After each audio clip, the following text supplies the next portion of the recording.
Carl Brewer, Josh Swati, and Laura Kelly. Our independent candidate today is Rick Kloos. Our Libertarian candidate is Jeff Caldwell. And from the Republican Party, we have Jim Barnett and Patrick P.K. Kuchera. All right, so I'll turn it over to Rick Kloos to begin with his introduction and opening remarks. Okay, do I have to move this? Welcome, everybody. Thank you again. I wanted to introduce myself to you. My name is Rick Kloos, and my wife Kenny down here, wave dear, 33 years. Good to have her with me today. We have 4 boys and 2 grandbabies, 1 on the way. Grew up in north central Kansas, Concordia, Clay Center area, if you're familiar there. Topeka, the last 20 years, started a nonprofit about 9 years ago. I'm running for governor today because I want to see Kansas put back into the hands of the people. I'm running as an independent particularly, and I am already on the general election ballot. Don't have to go through the primaries. You'll see my name there, Rick Kloos. And I want to bring true representation. I'm not trying to start a third party.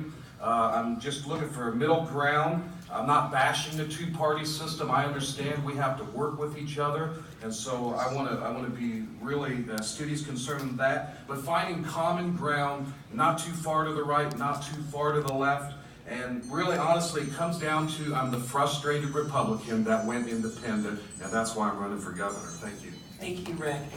Josh. Thanks for the opening. I'm going to stand up so everyone can see me. Good afternoon. Thank you for coming. I have my wife here, Kimberly. She actually grew up at 87th and Flum, so this is her old library that she grew up coming to. I'm Joshua Swati. I'm from a farm in central Kansas. My family's been there for 5 generations. I served 7 years in the Kansas legislature. I went on to be the Kansas Secretary of Agriculture. My running mate is Katrina Lewison. She is a West Point graduate. She flew Black Hawk helicopters in the Iraq War, came back to teach at West Point, and then she and her husband have moved back to Kansas, where she's on the school board of Manhattan. We feel that it is time for change in the state of Kansas, and we feel that Katrina Lewison and I represent the future of the state of Kansas. It's time that we have some optimism back here in the state, and it's time that we look forward and not just backward. And we think we represent that, we think we bring it forward, and I appreciate all of you coming out. This is now the 3rd forum I've conducted in this room, so they have apparently been so entertaining you want to keep coming back, or it shows a tremendous amount of interest among the people, and so I'm glad to see all of you out. Thank you.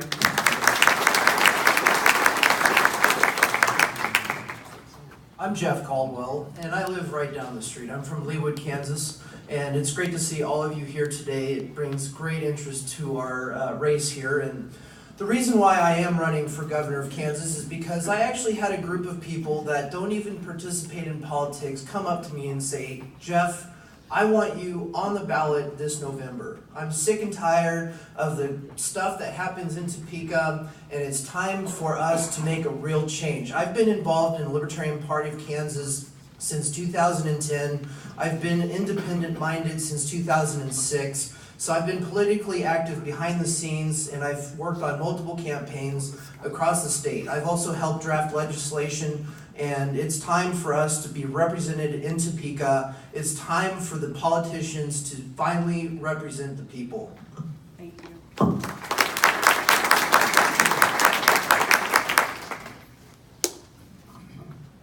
Hey, I'm Carl Brewer, and I'm first-generation Kansan. My family come from Oklahoma, but I have 4 children, 13 grandchildren, 5 great-grandchildren.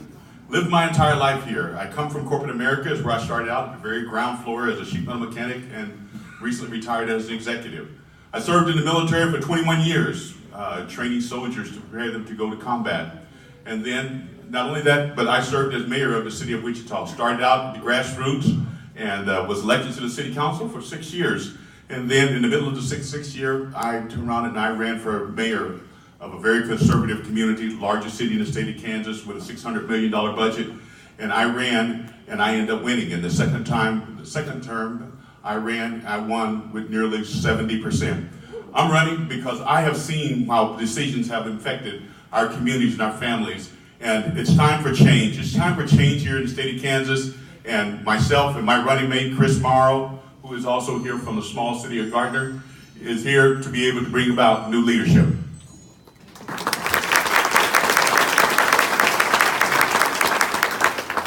afternoon, ladies and gentlemen. I'm Dr. Arden Anderson. Apparently this is not on. There it is.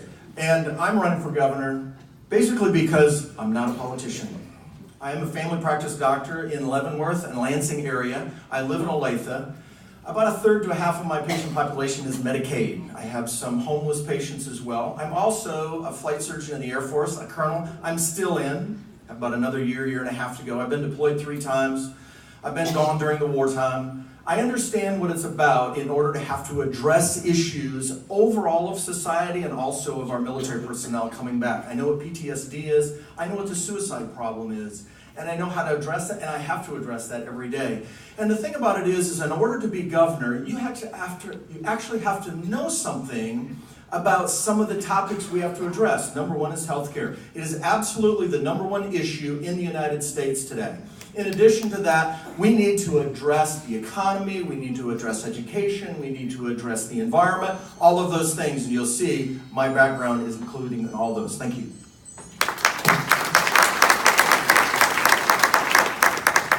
My name is Patrick Kuchera. My friends call me PK. So if you have room in your life for more friends, then just come up and call me PK. I've been happily married to my bride of 28 years right here. Together we have 6 wonderful children. We moved here to this city in 1999 with 6 children under 8 years old. Try doing that. We did that in the ministry and in business. And I remember when we just needed $3 for milk, and then soon those children started growing up and we needed $30, and then $300 when they got into junior high. And then the big leap to $3,000 for computers and cars, and the struggle just to raise children. And then they started moving into college, and it's $30,000, and just watching that struggle. So I can honestly say that when it comes to understanding the pain that people experience, as a pastor of 30 years and an entrepreneur, and you combine those two as an entrepreneurial evangelist, from coast to coast, New York to LA, and in hundreds of cities all over the world, I've been able to bring the entrepreneurial spirit and really preach and teach and share what I call the American dream.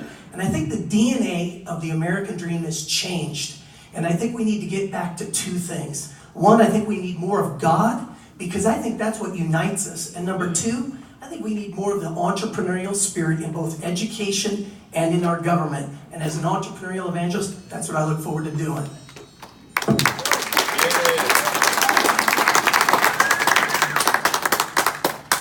Hi, I am Laura Kelly. I'm a state senator, I'm a wife, and I'm a mother. I grew up in a military family, Army brat, and moved all over the world.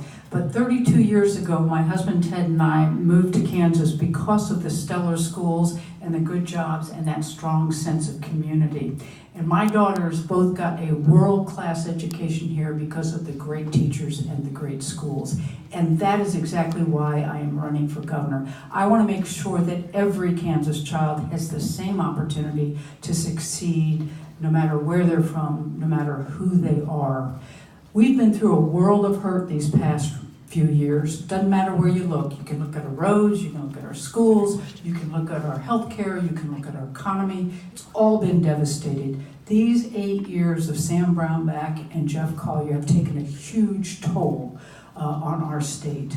But I worked last year to reverse the Brownback tax cut. I led a bipartisan effort to get that done, and we were successful. I just ran out of time. That was the fastest 1 minute I've ever seen. But before I sit down, I also want to say it's unique that I'm sitting between the 2 Republicans on this panel. This is my life in the state Senate.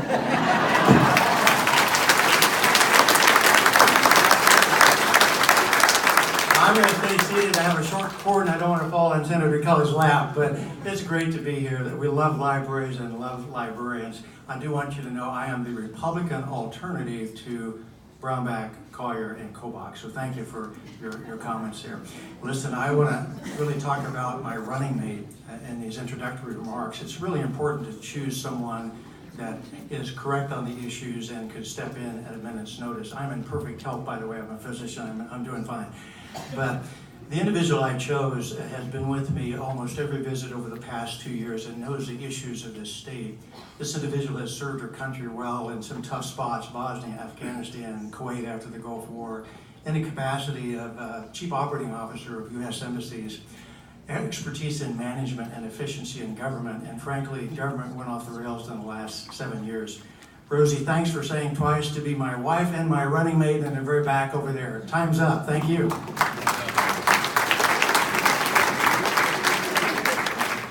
Hello? Okay. All right, thank you all for those opening remarks, and thank you, audience, for being so exuberant with your applause. However, I'm going to have to ask you to refrain from applause moving forward so that we can be sure to include as many questions and answers as possible. So now we are going to turn it over to the questions that have been submitted by our partners and sponsors today. We will begin with Mr. Joshua Swati, and then each candidate will go after him answering the same question, bringing it back to Mr. Cluse to wrap it up. But the first question is, when elected, what will be your #1 priority, and why do you feel this issue deserves immediate attention? And just to make sure, are we going to skip around here, which is fine? Yes, Okay, we are. Okay.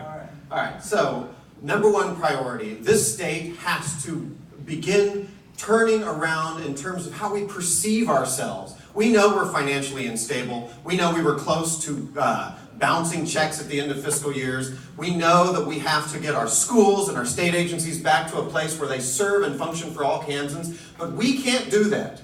And we can't attract businesses and young people and people to move into Kansas if we have the perception, both within the state and outside of the state, that we are backward and going downhill. And after the last 8 years, that's how we see ourselves. And it's going to take a new administration that comes in and on day one says, we're going to reinstate the civil protections for LGBTQ employees, not only because it's the right thing to do, but because it sends an immediate message that the great moderate state that we've almost always been for our entire history is back. And I want to do that for Kansas. Let's hold our applause. Thank you. Kansas is losing citizens to surrounding states. People are not being able to have access to medicine that they need in Kansas. Our property taxes are too damn high. Ranchers and farmers are having issues with raising money. We need to lower the property tax. We need to legalize cannabis and hemp. I will pardon all nonviolent cannabis offenses in this state. It is time to really make a real change around here.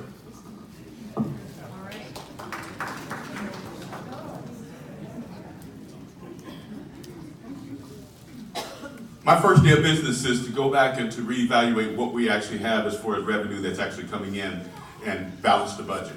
And I know that they did a job and they end up bringing some things back that Brownback had put into place that the previous administration were not able to stop them from doing. But I will get that change and I will work on it and come up with a strategy and plan how to do it. Diversify our economy that we actually have here in the state of Kansas. And the other thing is, one of the things that I think is important is we must bring the right people in the right positions and certainly diversify the state of Kansas in the executive branch.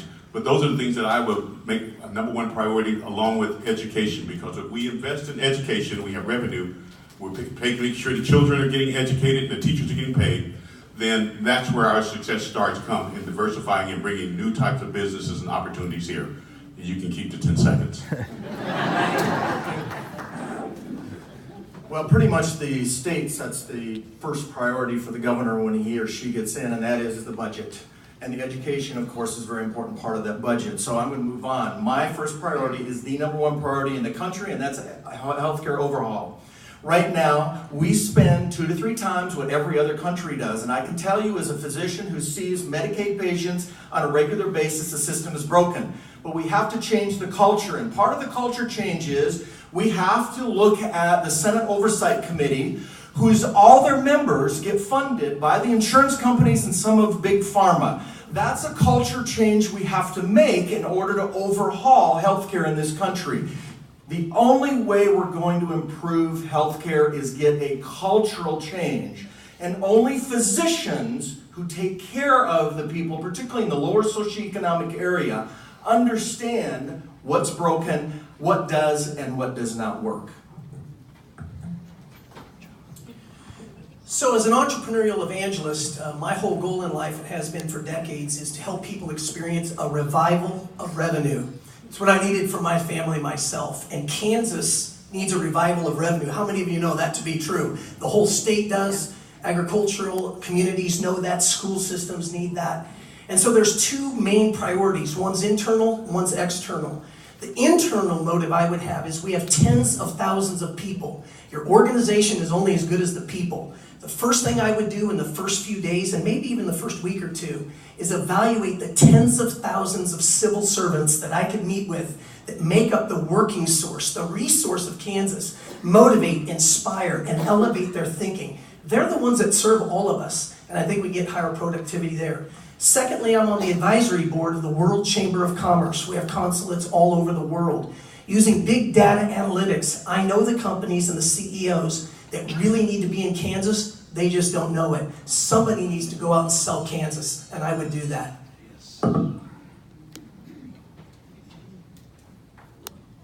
My number one priority when I become governor is to learn how to use a microphone.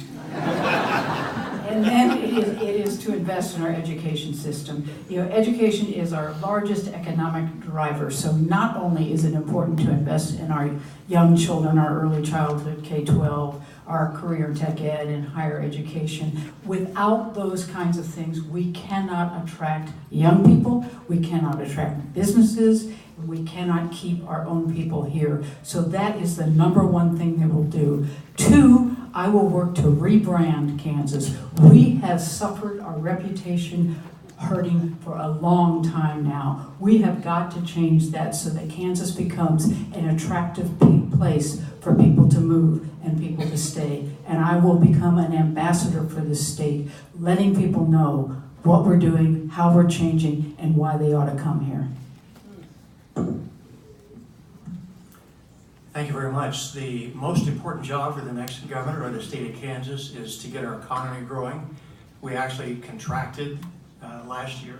We've not kept up with our bordering states because of the harm that came from the Brownback-Collier tax experiment or tax disaster. What businesses need to succeed, the first key element, basic elements, workforce training, infrastructure, education, healthcare, quality of life issues. Those have to be restored. Second, our state is very different regionally. So Johnson County is much different than Southwest, much different than Southeast, much different than Central. The last time we approached economic development on a regional basis was when Bill Graves was governor. Third thing is this, we used to think we're just ag and oil and livestock. We're much more than that. We have a long list of high-performing, high-potential industries, many of them based right here, but we need to look at those on a regional basis. Last is we need to restore an education system that will train the workforce that we need and can fill those 50,000 jobs. Let's get out of court and fund our schools. Thank you. I recently took 52 days out to travel all 105 counties in the state to hear what the people of Kansas had to say. I took not only my wife and team, but my son Nate, who stands over here, who is my lieutenant governor. He's 25 years old. I don't want to just talk about supporting the young people. I went and took the risk and chose a young person to run with me. Now, my platform addresses all my priorities. If I had to pick one, it would be supporting education. I want to implement Kansas Can's education redesign. I want to support that. There's been a long history of a trust factor. Boy, we lost the lights. Turn the lights back on. There we go. Anyhow, there's been a long history of a trust factor between the state and the education, and it's really become an albatross, a heavyweight to so many people. I want to change that, and it's time that we start thanking our educators and our people that are out there. I want to bring greater unity to our state, but my platform addresses what I've heard in all the counties, and that's what I want to deal with. Thank you all. And I appreciate you bringing all those important issues to fore, many of which we will return to throughout this forum today. But there's one issue that I don't know was covered in those remarks, and that is the issue of housing. This is question number 5 on your sheet. There does exist a housing shortage in the state of Kansas and across America. What is your solution for the housing shortage in Kansas, and how are you going to ensure that an adequate supply of affordable housing is available throughout the state? We'll begin with Mr. Caldwell on this one. Lowering property taxes will help reduce the cost of housing and rent. Also, a left-leaning economic person named Ryan Avent says that major factors facing the housing shortage with lower cost funding is actually found within the zoning. There's overburdening zoning restrictions at the city level. You also have overregulation in the marketplace, and you also have local politicians that help increase the cost of housing. Mr. Avent believes that these factors attribute to 30 to 50% of an increase in the cost of housing in some markets. So we need to address these issues, and we need to make sure that they're properly assessed.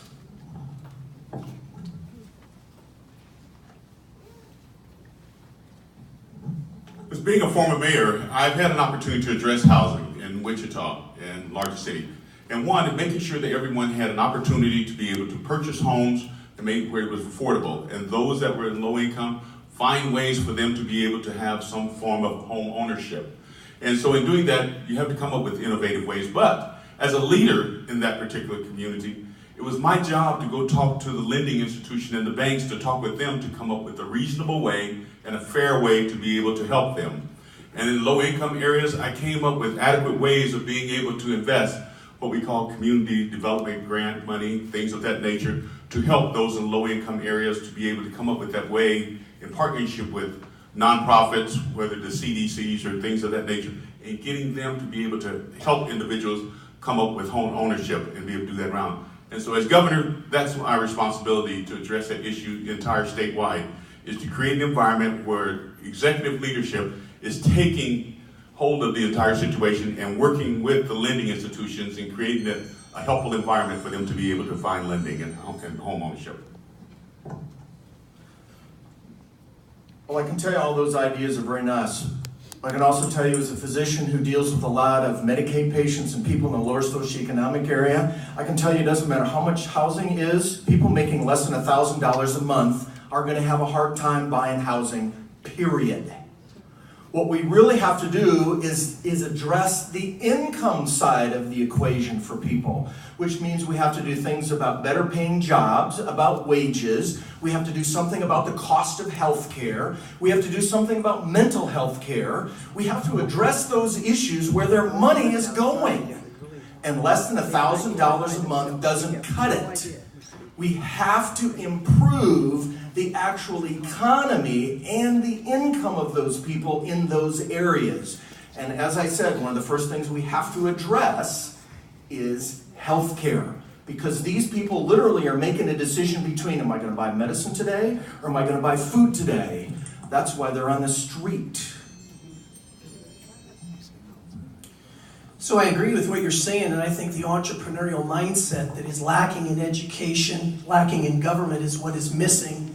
And that's what I look to invade, insert, and infect into both the educational system and government. I believe the private market really is the solution with an idea that I call impact investing. Coming from a ministry background for 30 years, many times people are asked to donate and give their money away or invest for a profit motive. I believe there's a solution that could be called impact investing. I will be proposing that legislation where well-meaning people who have the ability to afford to invest into something that would be goodwill but could still get a return. We've already done some of the test marketing. It's pretty exciting, and I believe it can be done in the really from government at the same time. So I believe responsibility for the homeowner builds dignity, and I believe that these are some of the solutions I'll be proposing. Yeah, we actually have in the state of Kansas something called the Kansas Housing Resources Corporation, whose responsibility really is to go into areas where there are housing shortages and work with those communities to develop that. We have under-resourced our resource corporation over the past few years, and we need to address that particular issue. I think we also need to look at a number of the incentives that we give to companies to encourage them to move or to stay in Kansas, and see if there's not a better way that we could use those dollars to increase the amount of housing ready. It is a huge problem for companies looking to move into our communities when there is no housing available for their workers. It's one of the reasons that we lost Amazon out of Coffeyville, is because they were having to bus employees up from Tulsa to come work in that plant. That doesn't work. We need to work public-private partnerships, using our resources and investing them better to build our housing stock across the state. Thank you. This is an issue we've heard across the state. By the way, we drive a red F-150. We have 78,000 miles on it, the original tires, and one new windshield. We got rocked to death in Wichita. Sorry, Carl. But we hear this every place. So short term, I agree with what Senator Kelly said. We have decimated so many services in the state. Those have to be refunded for both low and moderate income housing projects across the state. That has to be done. Long term, this is a matter of jobs. If we don't have jobs in this state that pay a living wage, it doesn't matter what we do. And there's so many people working 2 or 3 jobs now, they can't afford basic life, including health care. So long term, it's economic opportunity that we need to look at. And what can we do in this state to bring better paying jobs? And employers have a role to play here, because they have to pay a salary that allows people to have a living wage. Thank you. I've been in real estate over 20 years as a professional agent, and then buying and flipping homes on my own. I've been in the rental business, and so I've personally seen over these years the need for affordable housing. And the question should have been clarified a little bit more, whether or not we heard it come up Section 8 or buying homes, affordable housing, however we look at it. I echo quite a few of the candidates here today, and the fact of finding some ways to invest using the nonprofits, and there are a lot of good people out there, and I base my whole nonprofit on that, on the goodwill of many people. And I've always worked with people over the years. And so the housing opportunities that are there right now are very limited, and we gotta find creative ways. Obviously, we got to see the wages looked at and throughout our whole state. But the biggest thing right now, I believe, is as we look at these, we've got to network. We've got to network with as many agencies that are out there already. This is a particular problem in 2 areas of the state. One, in the rural areas where I come from. Ellsworth has some major employers. We have a correctional facility and a few factories, but they're paying in that sort of $13 to $18 an hour range. You can't build a house for under $200,000, and these people are really needing about a $125,000 house. And so what they need is a state revolving loan fund to help build houses in rural areas. Our revolving loan fund right now is sitting at $2 million for the state. For the whole state. It doesn't get things done. And the other area where I think we need to focus, Kansas City, the metropolitan area, is having a moment. There's a lot of great things going on here. You drive 10 minutes west here on 97th, you can see a ton of it. But I think the investment definitely needs to happen in the eastern side of Wyandotte County, Quindaro, those neighborhoods, Argentine. If that happens, we need a governor focused heavily on making sure that the people that already live there can maintain their lives in their homes, and that we make sure that affordable housing exists in those communities so that they can have investment, but still have the homes and the communities and the neighborhoods that they've had for years. All right, thank you. We're going to turn our attention now to education.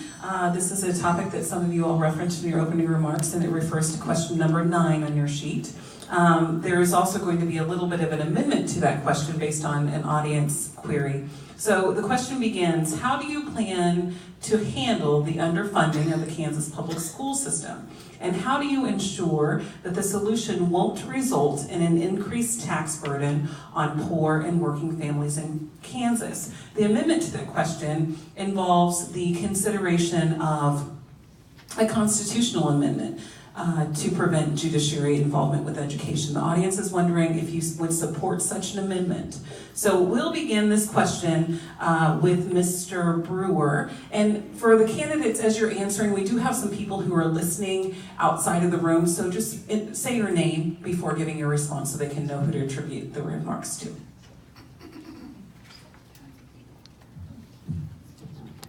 Thank you. Carl Brewer, for those that can't see me. The thing is education is as equally important as we talk about throughout the entire state of Kansas of job creation. Education should be put on that same level, and it has not been. They have put it on the back burner as far as education is concerned, as far as teachers' pay, and well, when we get around to it, we'll get around to it.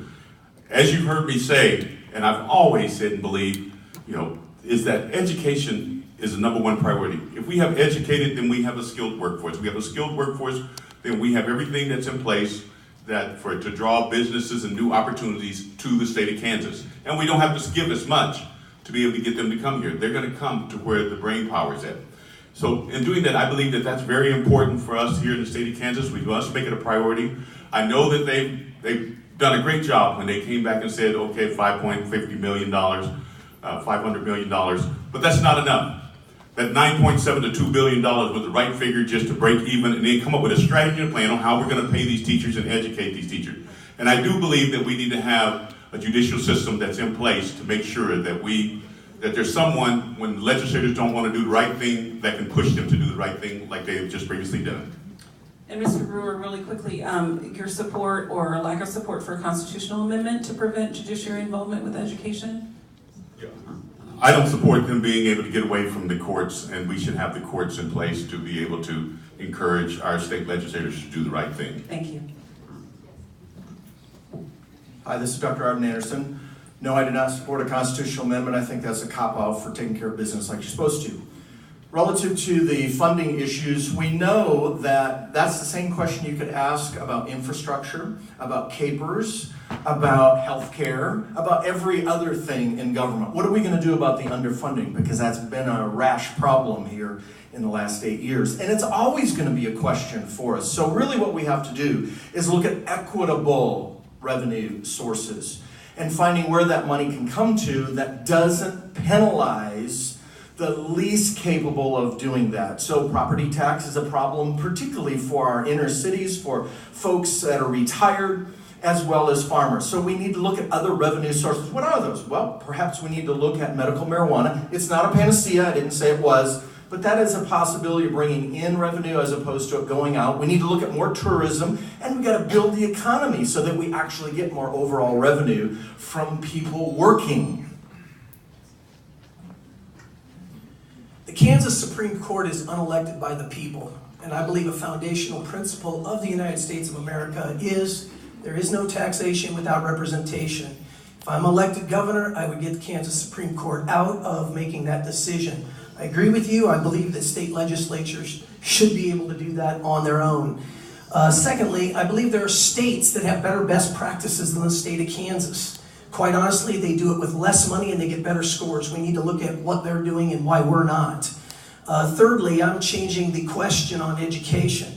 I believe in entrepreneurial education. The education that's in the classroom is 100 years old. It was put in place 100 years ago when the goal was mass production by people trained to be employees for big companies. That needs to change. 100 years later, we need to start educating children and young people for mass profitability in a 21st century information technological age that requires an entrepreneurial spirit. The pendulum of power always swings back and forth. Folks, it's swinging. It's whether we go with it. No, I do not support a constitutional amendment to take the courts out of the process. I think it's been imperative that the courts have worked with the legislature over the years and made us do the right thing. So don't do that. We have taken care of our funding issue for the moment, except for including the inflation rate. We'll come back in January and we'll do that. So we put over $800 million into education over the past 2 years. We will obviously have to put the inflation rate factor in that going forward the next 5 years. We will do that. We have the resources in the kitty to get that done. And then I think going forward, the way we need to deal with this is for the legislature to do their job and to fund our schools adequately and equitably on a year in and year out basis. We can budget for that. I do believe that we need to restructure our tax system so that we don't impact adversely the poor and the lower income folks. And we can do that by going back to the three-legged stool, the balanced property taxes, sales tax, income taxes, 1/3, 1/3, 1/3. Thank you, Jim Barnett. To fund schools, when I'm governor, I will present a budget every year that has equitable, adequate funding for schools with an inflation factor, and this is what's really important, with a budget that has revenues to support it and pay for that. The second issue related to taxes for poor, low income, sales tax on food is the worst tax in our state. It needs to be lowered and eventually it needs to be zero. Associated with this, the state has to balance their budget. When they don't, that pushes local property taxes up. It pushes taxes back to cities and counties, and so local property taxes go up, and that is especially harmful for those on fixed or with low incomes. The last remark is I oppose the constitutional amendment. Thank you. All right, thank you. And I think that, Mike, next time you talk, if you could just bring it a little bit closer to your mouth. Rick Cluse. As governor, I want to lead to change our perception. You know, perception is reality, right, wrong, or indifferent to most people. And so at this time, I'm not so sure that we need a constitutional amendment as much as we just need a change in our thinking. We have looked at our education system as a liability only. I have never looked at my children or my grandkids as a liability. We've got to look at education and our kids as an asset. When we begin to see them as an asset, then we will begin to change and we'll realize this is an investment for the future, our future and Kansas's future. So we got to change our way of thinking. That's what's important right now. And until we do that, we can talk about funding and we can talk about how much money is necessary, but we're never going to adequately and effectively fund our schools till we start changing our way of thinking that education is an asset. And as governor, I will change that way of thinking, and we will fund the schools as needed. Thank you.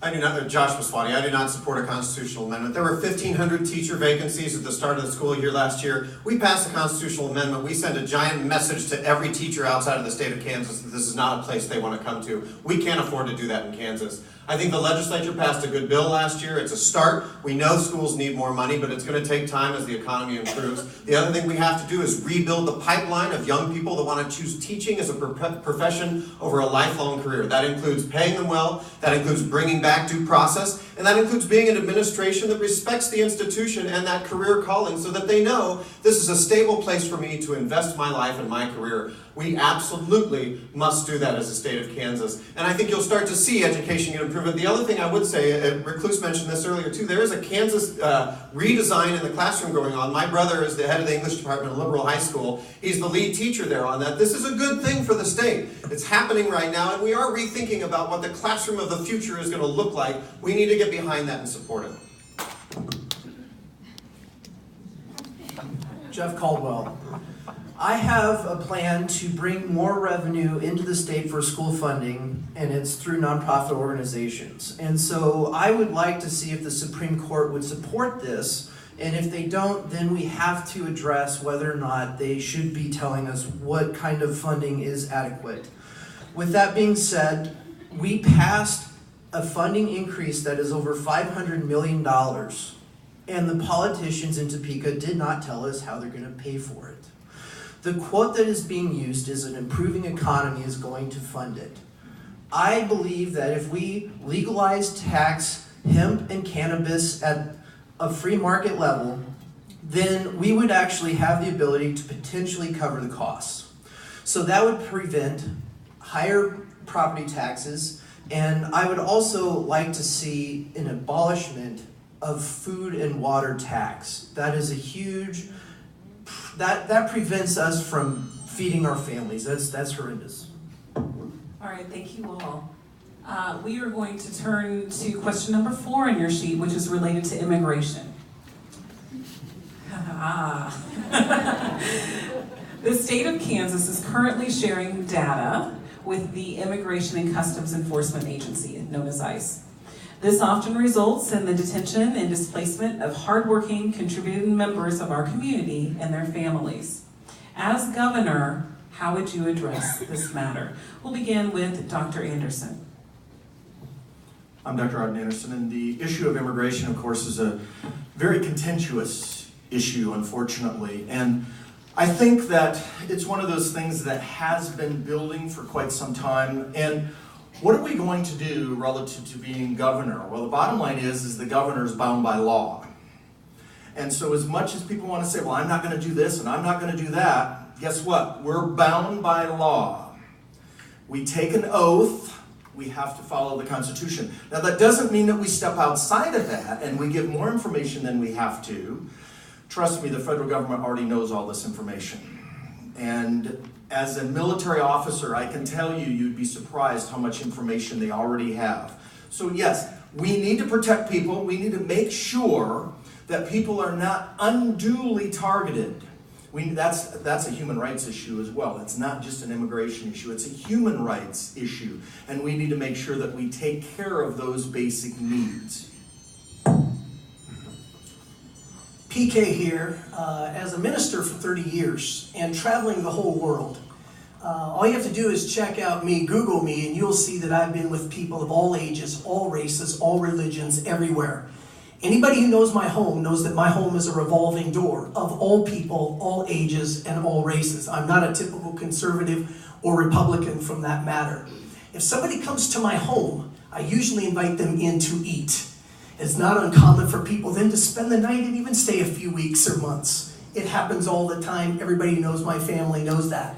I would not change as a governor. I love people. This is where God comes in.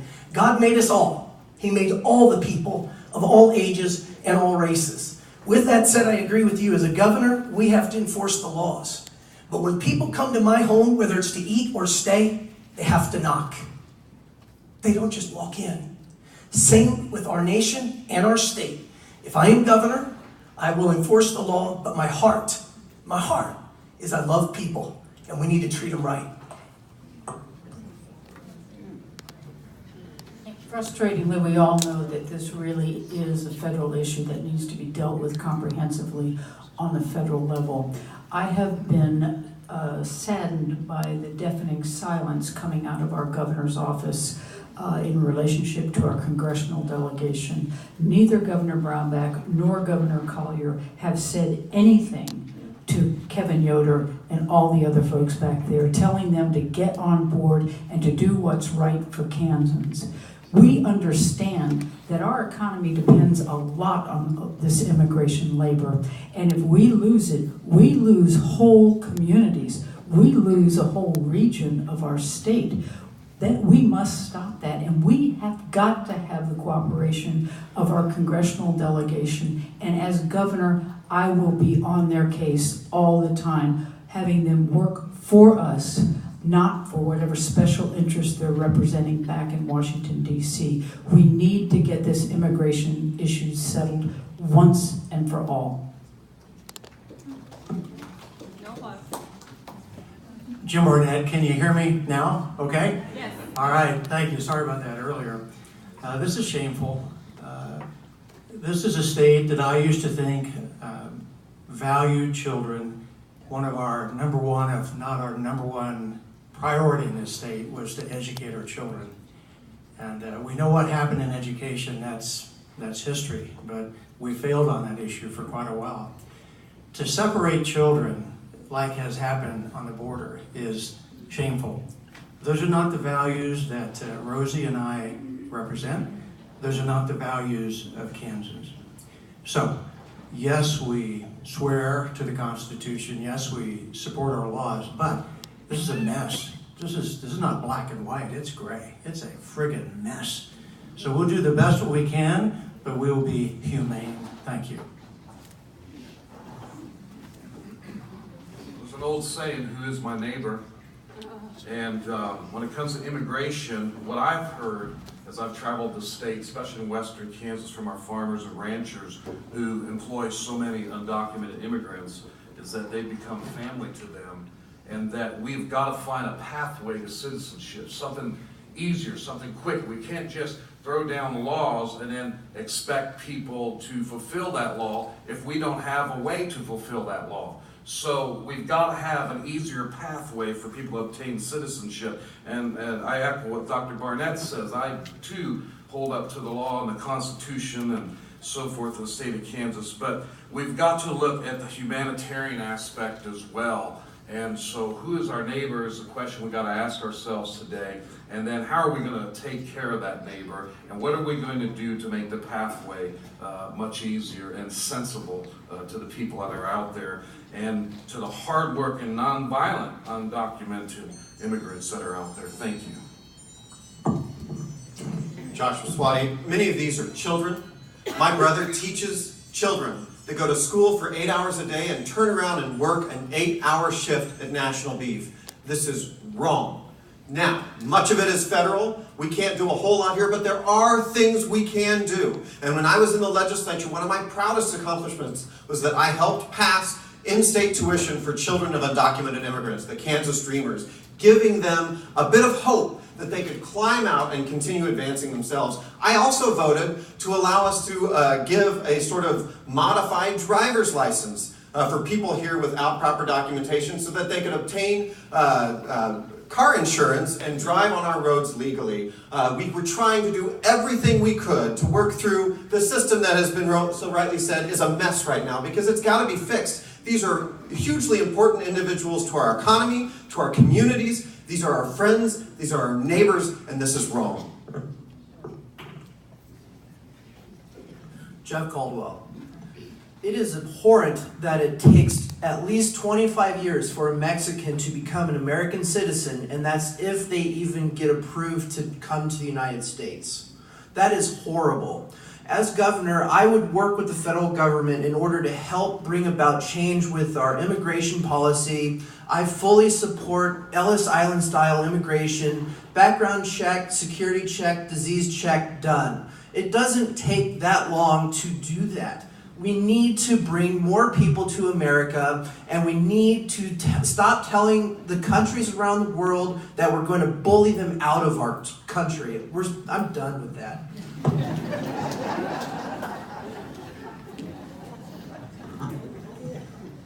You know, this is something that just didn't start today. A lot of this conversation went on during the Obama administration. And I was fortunate enough I ended up being the voice of the Kansas region in talking about how it was going to affect our economy and our communities and our families. And so myself and 33 other mayors throughout the entire state, bipartisan, all draft a letter and put together, and I sent this letter to President Obama and Vice President Biden, along with our state legislators, and saying, we recognize and support you doing something to address border issues, but do not commit unintended consequences that were going to affect our communities. Do not separate families. Do not close businesses. Allow us to be able to do that here in our own communities, because they are our families. They are our friends. They are our neighbors. They're people that we go to church with. And so I believe that is one of those things that I don't support ICE getting involved in it. Allow us at the local level to be able to address that. Allow local government to be able to do that. But then more so, recognize that don't create any unintended consequences like we've done. And certainly I don't support them taking children from anybody. All right, thank you. So there are no small issues on the docket today, and the next one is another large one. We're going to question number 6, related to health insurance coverage. So according to the Kansas Health Foundation, there's an estimated 150,000 plus working poor in Kansas without health insurance coverage. If the 2018 state legislature passes a bill to expand CanCare, will you, as governor, sign that bill into law? And what would your reason be for doing so or not doing so? Yeah, thank you. I'm PK here, and the answer to that is, if there are safeguards put into the bill that would have no long-term consequences. Currently, some of the legislation, it looks real good in the short term. I don't know how well it'll hold up long term. So it's hard to say exactly what I would sign without seeing it before me. But certainly as a humanitarian and as somebody, as I previously mentioned, is a pastor, loves God's people, I certainly would be open to that. I think one of the solutions that's not being talked about is that the one thing Democrats and Republicans agree upon, you can find all politicians across the nation all say this. They all say that small business is the economic engine to our economy. Question, if that is something Democrats and Republicans both agree upon, and if that is true, then why do we do so little to help the small business owner? Why do we do so little? And why do we do so much to harm them? I believe the solution for the expansion of healthcare to all is help the small business owners make a bigger impact in our economy. Get them health coverage and watch what happens in the economy. God bless you. Actually, last year I had the opportunity to vote for Medicaid expansion. I did, as did a majority of my colleagues. Unfortunately, Governor Brownback vetoed the passage of that legislation. And this past session, the Republican leadership in the House and Senate made sure that there was no opportunity to discuss Medicaid expansion again this year because they did not want that bill to go on to Jeff Collier's desk, because Jeff Collier would have vetoed Medicaid expansion. I will guarantee you that when I'm your governor, I will not veto Medicaid expansion, and we will expand Medicaid. We will give coverage to those 150,000 working Kansans who can't afford insurance. We will also grow our economy, and we will add jobs. Louisiana 2 years ago expanded Medicaid. In 1 year, they saw $317 million in saving and created 19,000 jobs. We've left $2.5 billion growing back in Washington, D.C., our taxpayer dollars to be spread to other states for them to take care of their folks and them to expand their economy. It won't happen under my watch. Jim Barnett here, and the question would be the 2019 legislature, since the 2018 is gone. Yes, I will sign that bill. I have long time said we should expand Medicaid for humanitarian reasons. If you don't have access to health care, you wait until it's too late, lose a limb, lose a life. For economic reasons, we should expand it as well. It's like losing your school if you lose your hospital. Here's what I want to talk about. Governor Collier says he's saved $2 billion. That is a bogus claim. In fish terms, that's a big whopper. That'd be like me telling you I just caught a 40-pound bullhead in my farm pond, okay? The CEO of United Healthcare's salary is over $66 million. For-profit companies are running this. $66 million a year is what he made. Those dollars should be in Kansas. This is a $3.2 billion program where Kansas has absolutely no oversight. There's no determination of accuracy of the claims. It is ripe for picking for fraud. It needs to be fixed, and CanCare is a mess. Rick Cluse, once again. I spoke with the CEO of a hospital in Clay Center, Kansas, and I said, what makes your city thrive?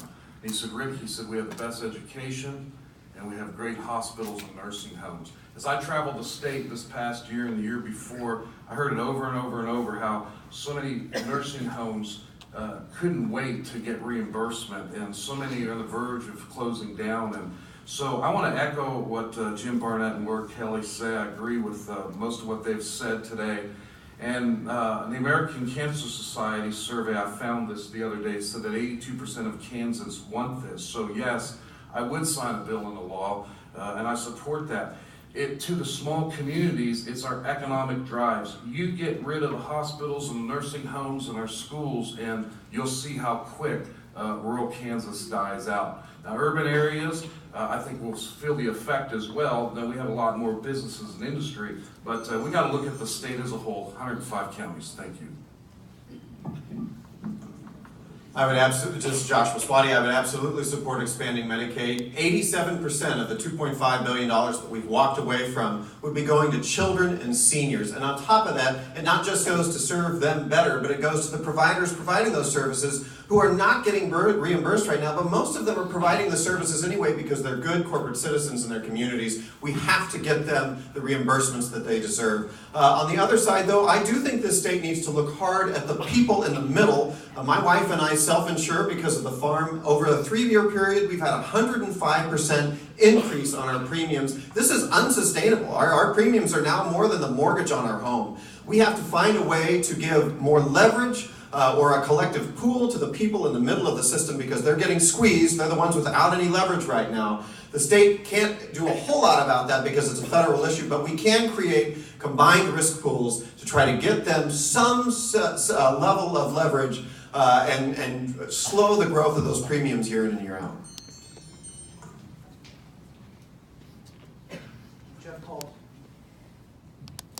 Jeff Caldwell. As governor, I am promising to represent the people. As governor, I'm also responsible for our expenditures. I understand that the federal government is $21 trillion in debt. The Kansas state is still borrowing money to pay on its deficits. And what I would represent is cutting corporate spending, and I would look at signing the legislation if we are able to cut our costs way more than what it's going to cost. Because we have to look at the budget. We have to make sure that we don't have a debt crisis on our hands in the future. So as governor, I think that we need to look at alternative methods. I am not running to cut Medicaid, Medicare, and I also believe that we need to look at direct primary care. We need to make sure that all Kansans are supported, and we need to ensure that our future is intact.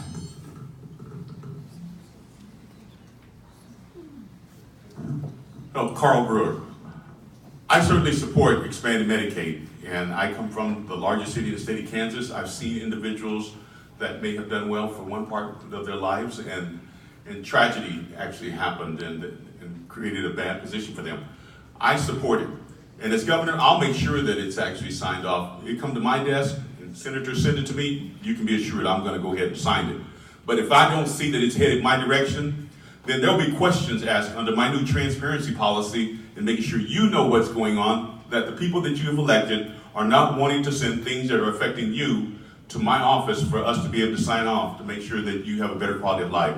And to Dr. Barnett, a bullhead in a farm pond, that would be a state record.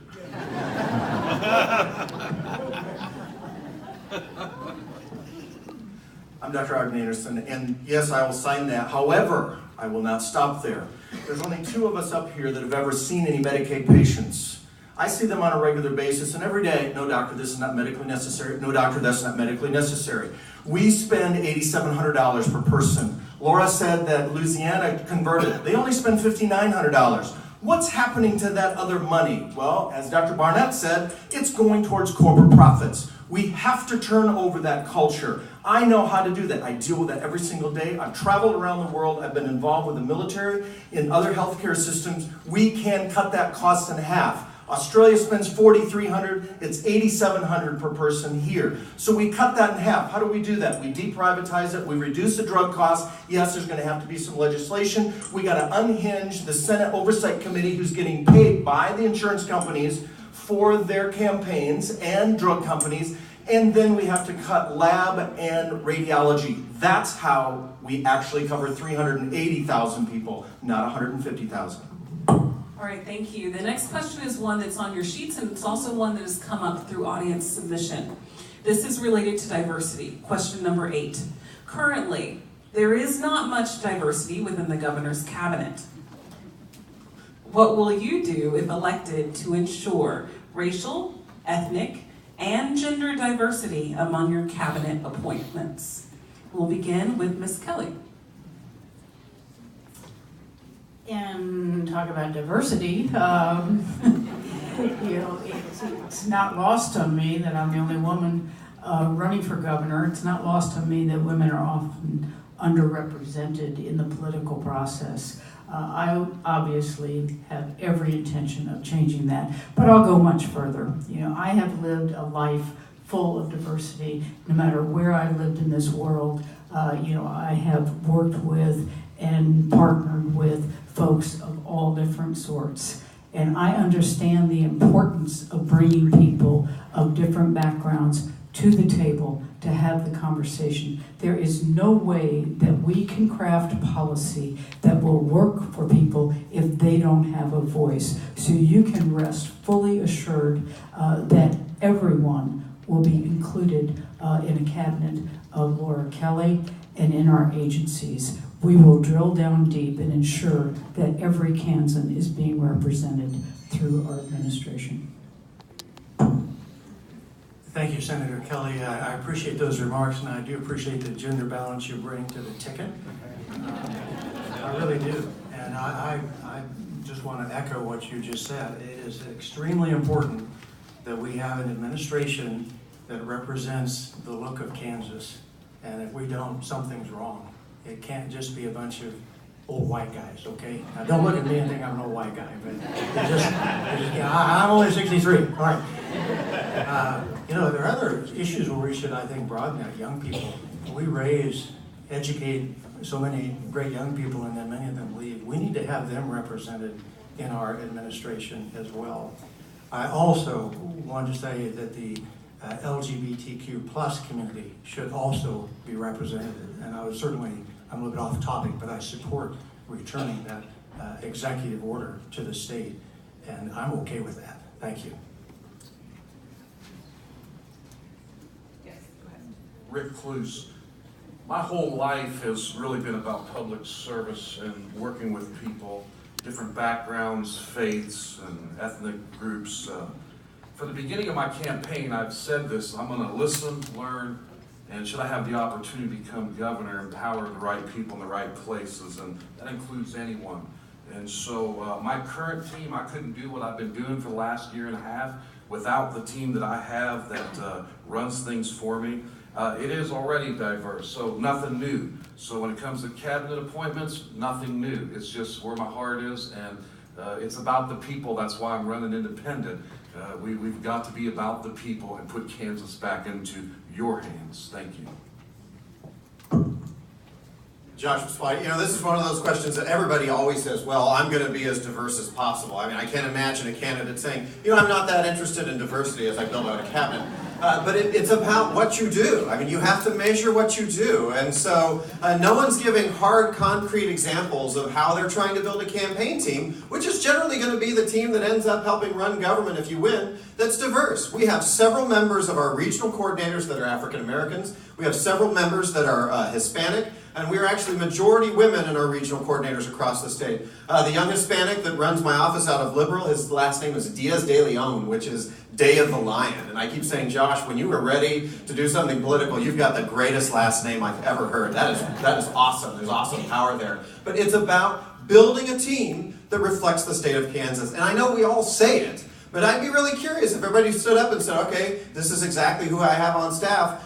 You'd find out really fast how many people are just saying it and how many people really are doing it, building a diverse team. Don't make me stand, okay?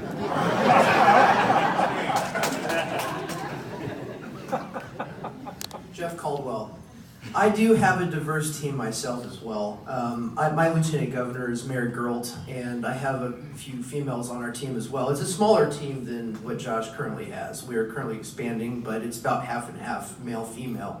And we do have an African American as well. It's a really small team. But we're making a huge progress in this election cycle. But that being said, I am running to bring the greatest freedom to the state that the citizens of Kansas have ever seen. And in order to do that, you cannot be a bigot. I would appoint the smartest minds to my cabinet, and it requires no discrimination at all.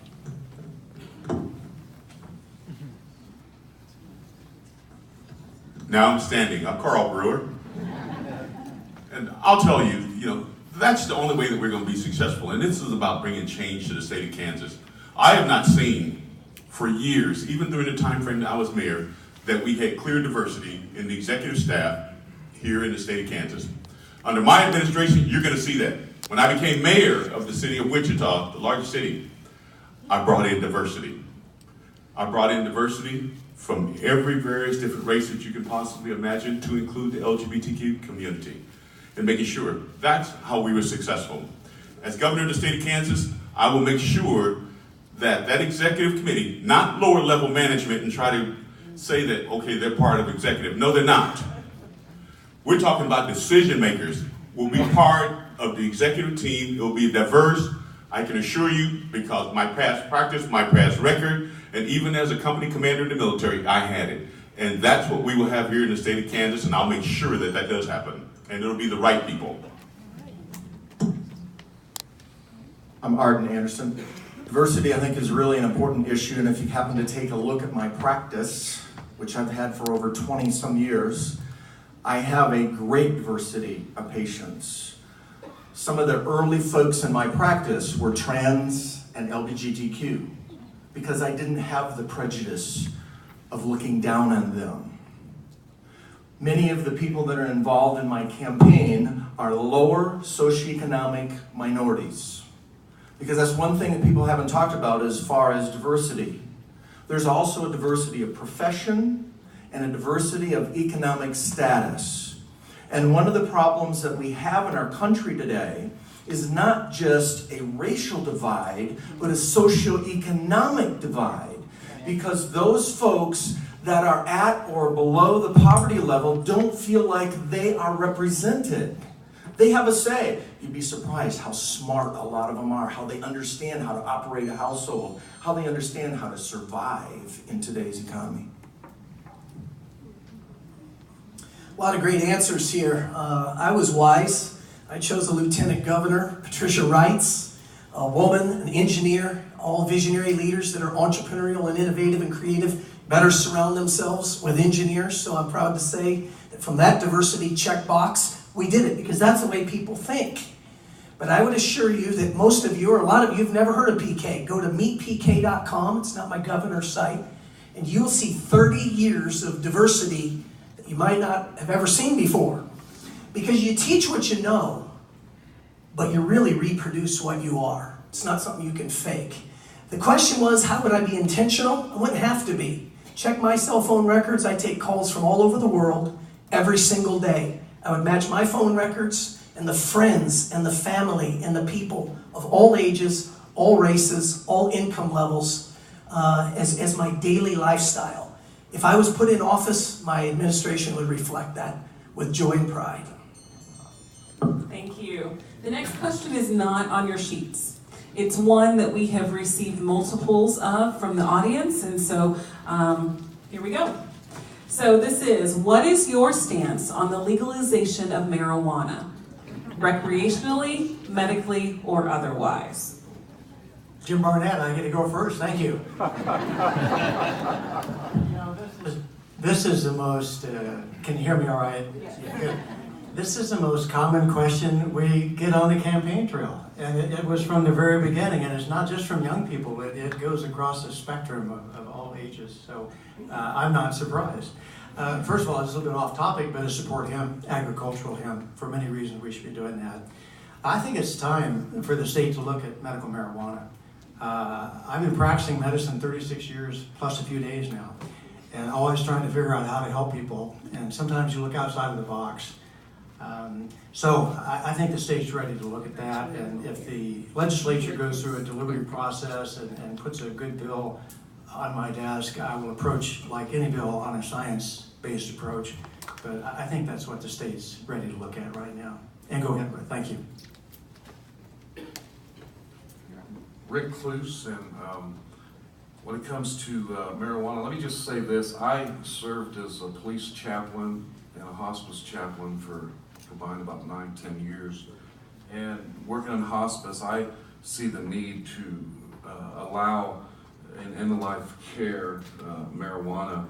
I probably reflect much of what Dr. Barnett already said, and I want to see hemp in agriculture and have more studies for legalizing it. But I think we need to, in medical practice usage only, not recreational. I think there's a lot to be said that we can learn from some of the states that surround us with the mistakes of just diving in fully into that. And I question whether or not it could really fund our schools, that there'd be enough revenue drawn off of that. But for medical purposes and end-of-life care right now, I would sign a bill immediately for end-of-life care, because I've seen how people have gotten addicted in their family off opioids and some of the different drugs that are used that they took. Thank you. As Josh Baswati, I've said publicly multiple times, I'm supportive. I think there's three things we have to think about. One, it's a revenue situation. The best tax is the one somebody else pays. So you're expanding a revenue base. Two, it's a quality of life issue for people that are terminally ill or have chronic pain. And then three, I absolutely think it's a criminal justice issue. We're putting a lot of largely nonviolent offenders into prison for a long time. It's disruptive to their families, pulling them out of their communities. It's also filling our prisons, which costs the state a lot of money. And so I think certainly a medical marijuana, which has come pretty close to passing in the state of Kansas, but we need to move forward and beyond that to sort of a decriminalization where we're asking law enforcement to think differently on how they treat marijuana as an offense, because there's plenty of data and support to show that it is not destroying the states where they have legalized it. We've learned some important lessons there. We can continue learning those lessons. But the state of Kansas, to my surprise as well, Senator Barnett, is moving much faster than this than I expected. Jeff Caldwell. I had a post on Facebook that went viral on 420, and it was because of my material that I have available for people to donate for. So caldwellforkansas.com. I have different types of merchandise available, but I am running on serious issues. This is a huge issue in terms of nonviolent drug offenders. Like I said earlier, I do support pardoning all nonviolent cannabis offenses. I do believe that Colorado raised $250 million in revenue last year, and that's just off of recreational cannabis. Kansas once led the whole entire United States in hemp production in 1 year during the Civil War. So if we combine both of those, we would be able to potentially fund the increase of $500 million that was just passed this past January or February. That being said, this is a major issue. I would work with the legislators in order to bring a bill to my desk in order to pass it.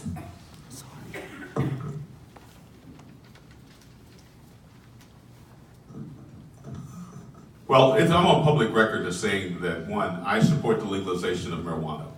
And I think it serves a great benefit. We look at what's been happening in Colorado and other states that have approved it, and the revenue that they actually have there. You know, based on the number we gave for schools and education, 200 million is a good number that we can actually add on to that. So we can't take away from that and discredit it in any way. But I think that it's important that we go ahead and we do that, and then also look at legalizing and figuring out what we can do industrial hemp. There is a huge economic opportunity for us here in the state of Kansas, because it grows well here in the state of Kansas, and it doesn't infringe on the water issues that we're having here. So that's something that's important, that we should actually do that. And then, not to talk about medical marijuana, I know firsthand, I had a sister with stage 4 lung cancer that had to move from Kansas to Oklahoma, and I was just informed that they're getting her on medical marijuana, and they were fortunate that it just was legalized here in their last election here last week. So it's important that we do that, and I strongly support it. If not, let the people vote on it.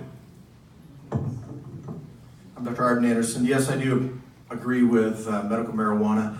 And as my physician friend down here knows, things like compazine, Phenergan, Zofran are used for nausea for cancer patients. And they have side effects as well. Yes, marijuana may have some side effects. I had a patient in the other day from out of state who is getting chemotherapy for lymphoma, and marijuana is the only thing that's controlling his nausea. The Zofran didn't do it, the compazine, the Phenergan, none of those did it for him without significant side effects. So we know that there are some benefits to that. There is nothing that we prescribe or you can get over the counter that doesn't have potential side effects. Prohibition didn't work. All it did is created a lot more money in criminals, caused a lot more police force. And the other thing is that this is a human rights issue. And there's a lot of the minority populations that feel and are targeted because of the marijuana issue. And if we let that go, we go a long ways to helping our human rights relationships. As well, we will have some revenue from that too. What we can't let go is leaders talking like what you just heard. Let me explain. The question, if I'm not, I believe I'm right, was on marijuana, so I don't even know what we're talking about hemp. One you smoke, one you don't. They're two separate things. One you get high on, the other you get a headache on. So why are leaders that are running for office confusing the two? This is part of the problem. Hemp is not marijuana. Can we all say that? One is a resource, okay? Hemp, industrialization of hemp is a resource. It's a crop. It shouldn't even be in the same conversation as marijuana. So why is it when there's a question about the legalization of marijuana, we're answering a question about one thinking it's a drug when it's really a resource? It's a huge fallacy. It's the reason why Kansas was the 36th state to sign legislation for the researching of a crop that we used to grow here, creating tens of thousands of jobs, all kinds of employment. You're going to be hearing me talk about redefining hemp as higher employment from manufacturing products. It's not a drug. You don't smoke it.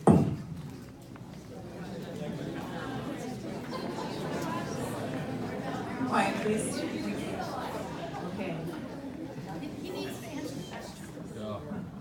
We are going to need to move on. He gave his answer, so we will go ahead to the next candidate. Thank you. The reason that we talk about hemp as marijuana is because most people think it is marijuana, and that's why it took us 8 years in the state legislature to pass the bill that we finally passed last year. So that's where we are now. We've done that. We tried very hard to get a medical marijuana bill passed that was very limited, would have just legalized the CBD oils for kids with Dravet syndrome and other severe epilepsy. We were not able to get that passed. I think we're ready now to again have the conversation about medical marijuana. I think there's enough groundswell of support from the public that we can bring that issue back up before the legislature, and I think that we can get it passed, and I would sign that bill as governor. I don't think the state is ready to talk about recreational marijuana. It takes Kansas a little while longer to get places at times, but we will get there because, again, the public is starting to ask for it. And if they keep up their advocacy, I think the time will come that we can do that. I just don't think it'll happen within the next year, and I wouldn't want me to make you a promise that I couldn't keep. All right, thank you. Our next question is an amalgamation of one that is on your sheet based on feedback from the audience. And so this is question number 7. School shootings are on the rise around the country. What gun safety measures do you support to enhance the security of our schools and community and ensure they remain safe learning and living environments for our children and families in Kansas? Mr. Cluse, we will begin with you. First of all, I support the House Bill 2773, the Safe Secure School Act. It helps fund and equip schools, security, resources, safety plans, and so forth. As governor, I would work with local school boards. One of my platform priorities is empowering local governments.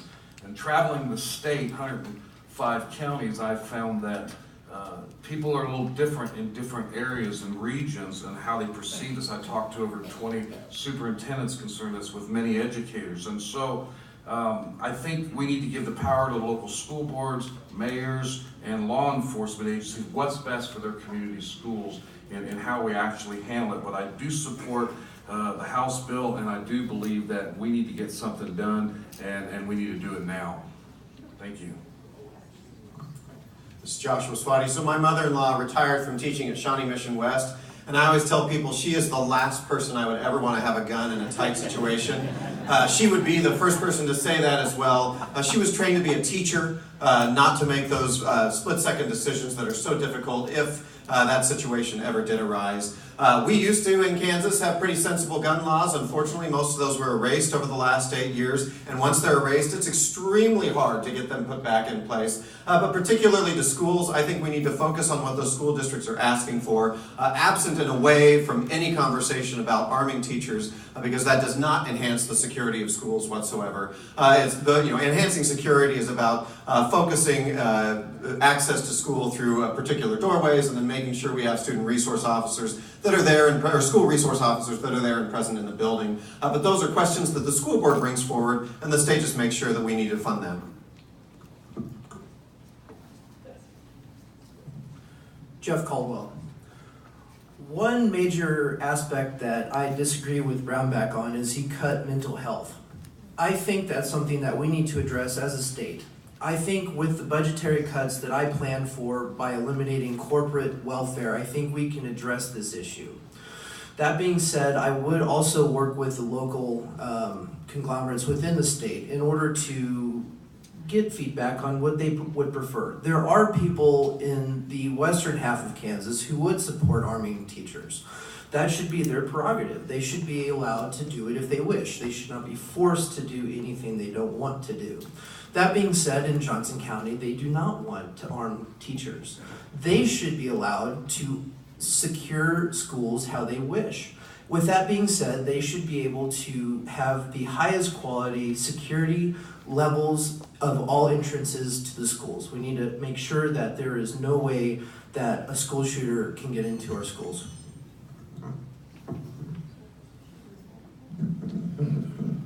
Well, you heard me say that I have 13 grandchildren and 5 great-grandchildren, so certainly I get their opinion on guns in schools. And some of them have had some very strong opinions to the extent of, well, Grandpa, can you help me get into another school because I don't want to go here? We've got to create an environment where teachers can teach and children can learn. And guns have no business in schools at all. Guns have no business on school property. And so by doing that, we need to implement a policy, and the state get out of local government's business and how they actually protect their children and their families. And so if that means that they put SROs in the schools, then that's what they actually need.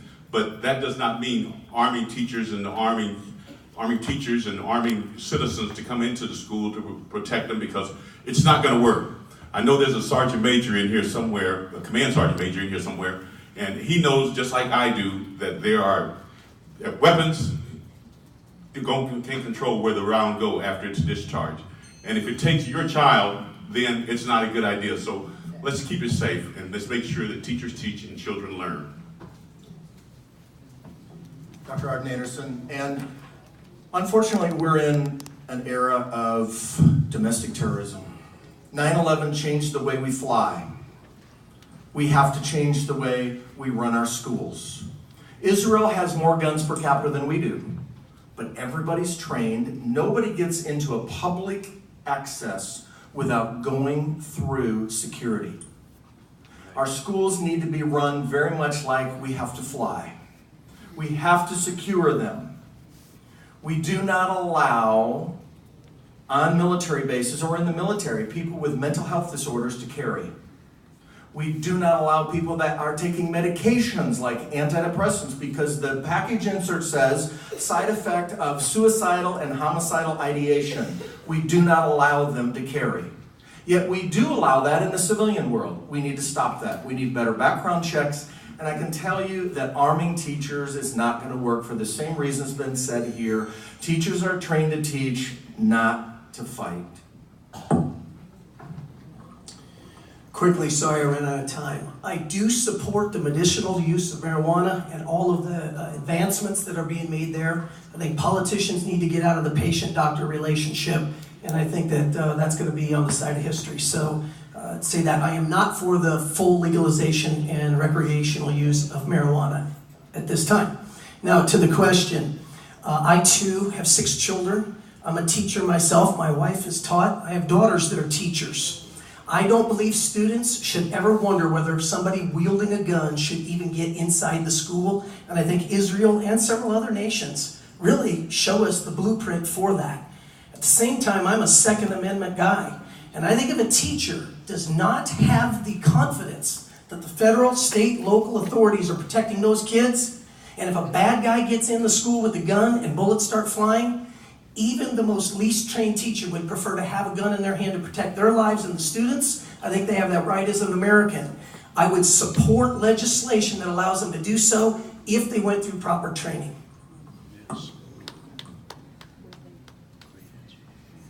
I don't know of any teacher who wants to be armed, and I would not support that.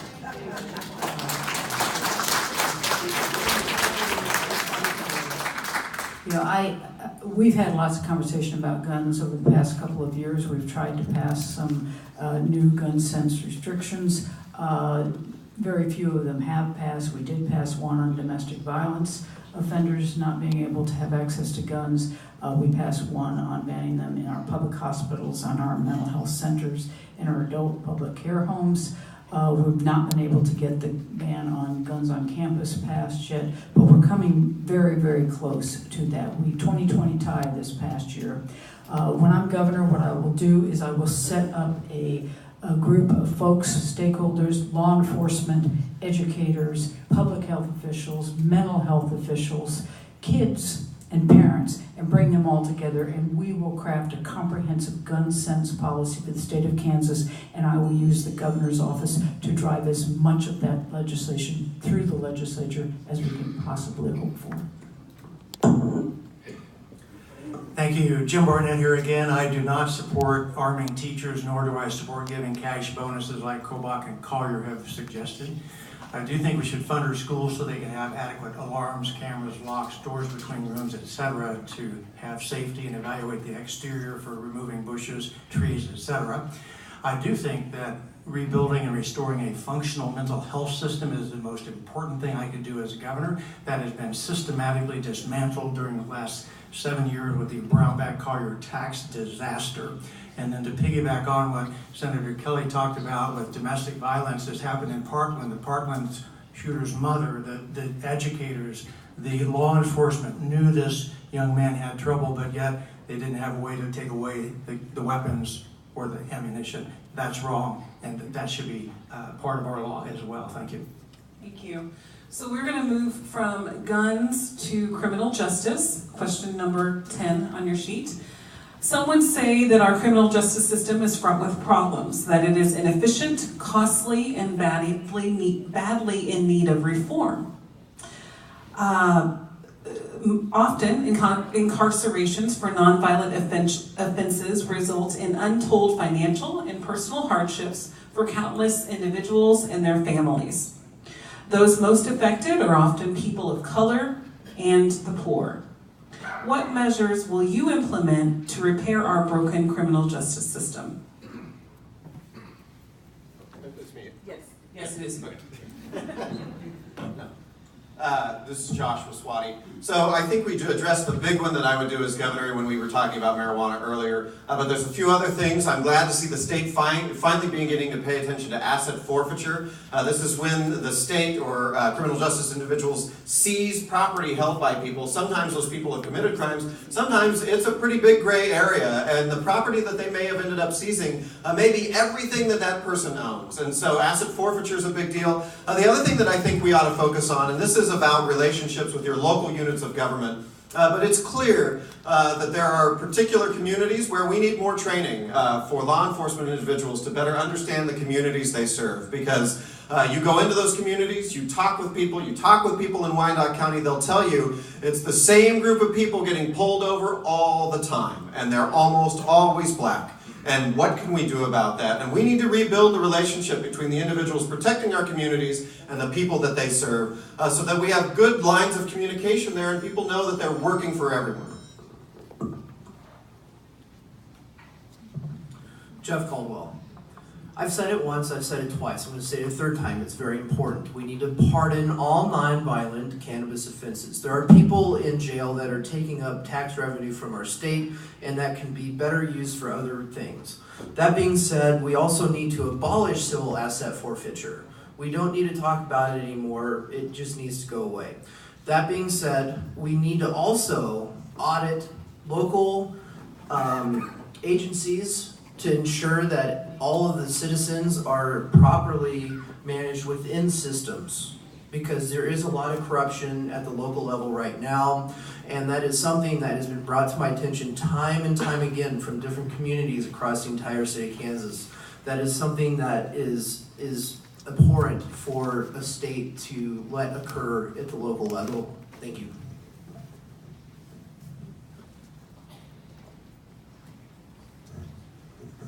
Well, I've certainly been involved with some of the crimes that have actually been involved. I didn't commit the crime. But different organizations that have committed crimes, and so we actually during my tenure as mayor, we implemented and got federal help and implemented RICO, and we did property acquisition and things of that nature. But we need to have more and in figuring out how to address that issue. But to be able to do it and be successful, we must make sure that in our law enforcement agencies locally, that we certainly encourage diversity.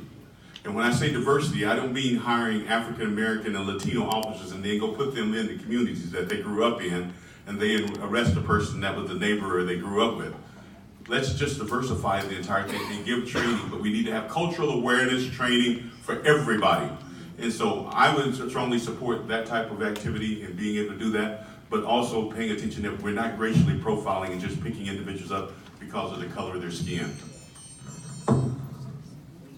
Thank you, I'm Dr. Arden Anderson. And so in my occupational side of my practice, I take care of the guards at the Lansing prison, I take care of some of the prisoners, and I also do NAF care, which is taking care of the prisoners that come from federal prison or big state prisons through halfway houses. I see them while they're in halfway houses, then they go home. So I am personally interacting with what's going on. First of all, we gotta make sure they have health care.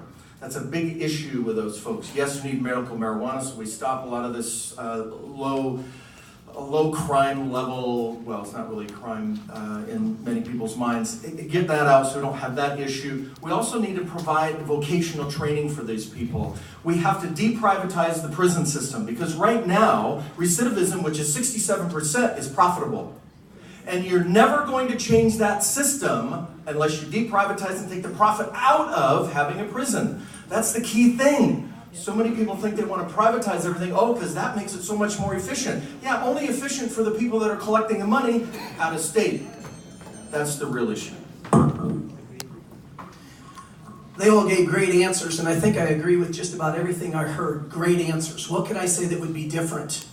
As an entrepreneurial evangelist, I see everything through that perspective, and this one as well. As a pastor for 30 years, my wife and I have brought many prisoners out of prison and even into our home. We've worked with them. We know the hurts, the pains, and we know all the struggles. You know what I found to be the most effective? Teaching them to not look for a job, because that requires a resume. The black marks that they have on their background prevents them from getting a job. But when you teach them how to create revenue and make money themselves, guess what? They can come out, make their own money, dignity comes back, and it works. It's the same thing for our educational system. We must get more entrepreneurial. When you start understanding that perspective, you'll see that a lot of solutions are provided for social society with an entrepreneurial mindset. I actually began my career working in a prison for boys in Illinois, so I've been on the other side of this issue. A couple of things. We need to quickly get onto our sentencing guidelines to deal with the non-violent drug offenses and get those folks out of our system and make sure that they never get back in our system. Then we really need to do a comprehensive review of our prisons, our corrections system actually, along with doing the same thing for our mental health system. We all know that our county jails are full of people who have mental health issues. They are not criminals and they should not be there. But we've got to really take a look at our system and see where we're lacking. You know, corrections is much like mental health. It begins with prevention and goes to incarceration and then discharge. We need to figure out where the gaps are and we need to fill those gaps so that we can clear out our prisons and we can get more functional adults back into our communities. Jim Barnett here, so in 60 seconds, I really appreciate the comments about the grid and the review of that, particularly for drug crimes and not incarceration, but rather treatment. Privatization for prisons is wrong. I do not support that. Look at the mess we're in with the privatization of Medicaid and also foster care and DCF. Biggest thing I think the next governor can do is, again, rebuild, restore a mental health system in this state. I never thought I would see Kansas. We handle mental illness in 4 ways. 1, in our emergency rooms for multiple days where nurses are not equipped or safe to take care of them. 2, in our schools where teachers are not equipped and ready to take care of them. 3, and this is where it hurts, our jails, our correctional facilities, we're filling them up, and that is so wrong. The 4th place, it's our homeless shelters. That's not what Kansas is about.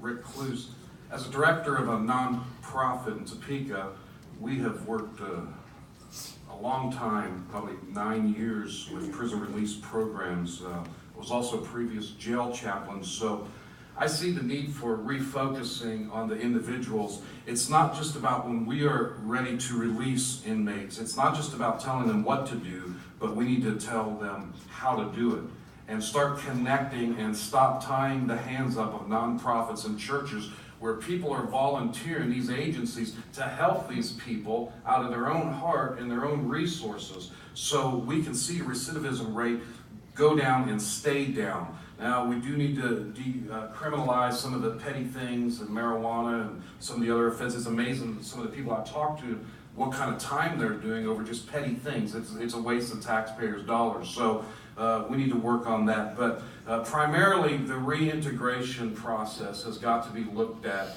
in how these people will, be able to live and move on from their past mistakes. Thank you.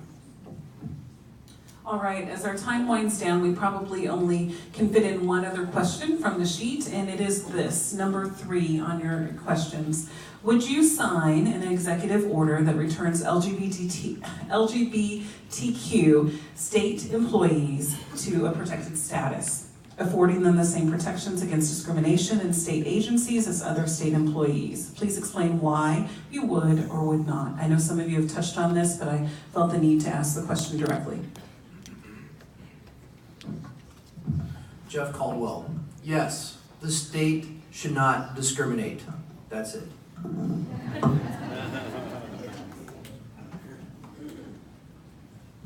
Well, Carl Brewer, and to answer your question is yes. And I would make sure that we have protected classes. As you know, I've already put my position. Discriminating against one particular group leaves the door open to allow individuals to come back through later at a later date, whether it be a month later or whether it be a year later, and implement other things and also to discriminate others. So that door will always be shut under my administration and also under my Lieutenant Governor's administration.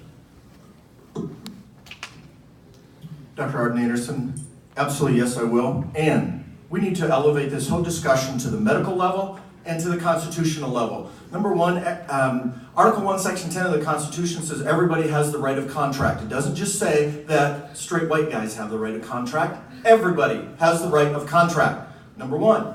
Number 2, you can have a male body with a female brain and a female body with a male brain. That gets to the issues of endocrine disruptors, which include Roundup and atrazine and a number of other chemicals in the environment that no politician wants to address because Big Pharma and Big Chema don't want that to be known. But that is the reality today. 1 in 1,000 babies today is born hermaphroditic. 5.9 is born with an endocrine disruptor. That is not something that we should be discriminating against. It's a medical issue. Everybody has the right of contract. That's why we'll elevate that discussion. I believe everyone is free to work in this great nation freely and free from discrimination. As both a pastor and an evangelist, I have always exemplified that, and both as a proprietor and an entrepreneur have always promoted that freely. Again, the weekends in religion really segregates us more than any other time of the week. It is Monday morning and the economy that brings us all together, and everyone should have the opportunity to work there without discrimination. In the utopia of a real world, you shouldn't need to even pass that legislation. But if something came to my desk and the legislators said that we need to do this, I wouldn't be opposed to signing it. How about we set the goal that we're all God's people, we should love each other, and it wouldn't even be necessary. One of the very first things that I will do will be to reinstate the executive order that Governor Sebelius put in place and that Governor Brownback rescinded. But I'll go further than that. I'm going to work with the legislature to actually make sure we get this in statute so that no governor going down the line can unilaterally strip those rights from LGBTQ. Now, the other thing I want to do for state employees is to reinstate the civil service protections that have been stripped from them over the past 8 years. You know, our civil service employees were starved to death by no pay raises over 8 years and increase in their insurance premiums and whatever else. So when they were offered a pittance of a pay raise to give up their classified status, they took it. They were that hungry. They had kids to feed. We need to reinstate those protections. There was a reason civil service protections were put in place, because of the patronage and the corruption that existed. We had it right in Kansas, and we need to go back to having it right in Kansas. Jim Barnett, so the way this works is that the governor would actually write this executive order and sign it, and I would do that day one. Now, we have 50,000 open jobs in this state right now, and one of the reasons is we look like a state that can't get beyond talking about bathroom issues, okay?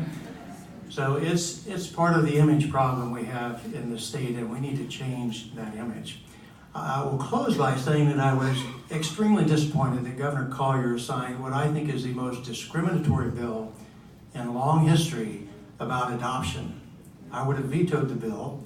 Furthermore, I was disappointed that Andy Reid, Kansas City Chiefs coach, and the chairman of the State Board of Regents held a fundraiser for Governor Collier. I think that was wrong. Rick Cluse, even though my personal values may differ in this area as governor, I would not discriminate against people. I would draft a new executive order for a period of time to allow the legislators to resolve this issue. And this executive order would give the protection that's needed until that's resolved on the state level. But this is a decision not one person needs to make. It's a decision that a legislation needs to move on and follow through. Thank you. This is Joshua Swati. I would, of course, immediately on day one take care of an executive order, but then work to pass legislation so that it's ensconced in law and protected. When I ran the Department of Agriculture, I grew to have a huge amount of respect and admiration for our civil servants, of the people that come to work every single day to make this state operate better, and we have to go a long way back toward respecting them and giving them the sense of protection that they deserve to have, and that means all of them. This is a big and very personal issue for me. I married my two sisters-in-law. They are both very professional and successful, and they could live and work anywhere, and they live in Chicago, and they are not coming home because of the multiple actions that this state has taken over the last 8 years. That's sad for me. They have 2 little boys. I'd like to see them more. We go to Chicago enough to see them, but I'd love to have them closer to home. And Kansas needs to be sending a message to anyone that's left the state because they felt discriminated. We are open again. All right. Well, let's give all of our participants a hand. This has been a very lively discussion. Thank you all.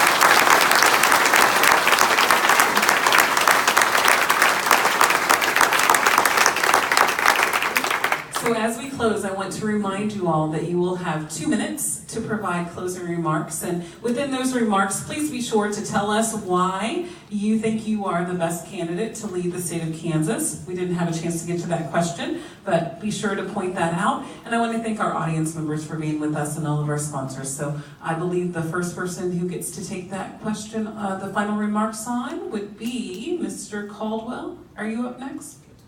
It's Carl. Okay. Mr. Brewer, closing remarks with you. Can everybody hear me? Yeah. I knew I was just saying that to surprise you.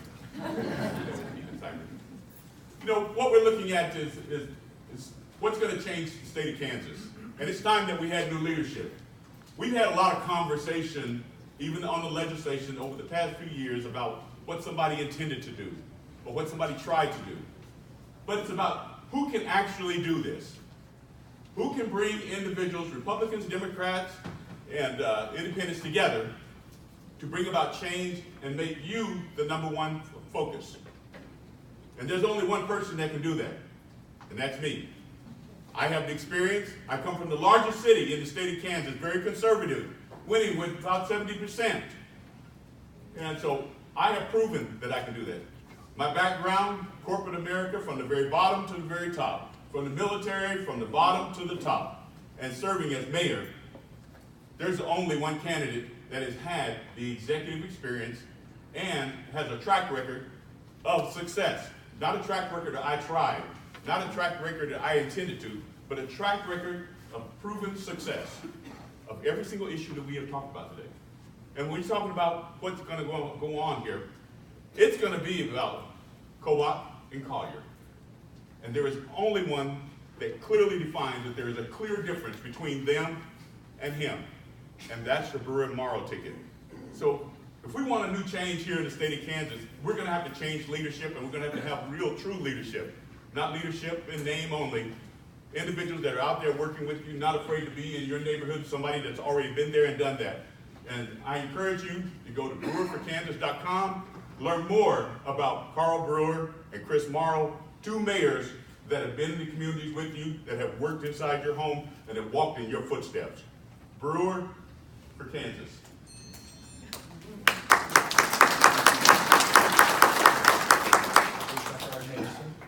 Thank you very much, everyone, for being here today. I really appreciate that. And I think I can say, if any one of the people up here becomes governor, there will be a change. There will be a change.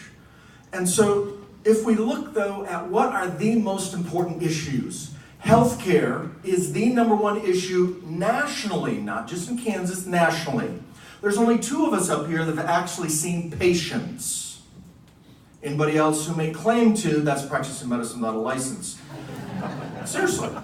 The bottom line is that we know the details of what is or is not working in healthcare on a regular basis, and trust me, it's in the details that we have to turn this system over. I've already laid out a plan of where we start in the deprivatization and so on. Number 2, education. I'm a former teacher. I've been in the classroom. I understand what questions to ask. In the 80s, we were spending somewhere around 60+% went to the classroom. Today, it's only about 53%.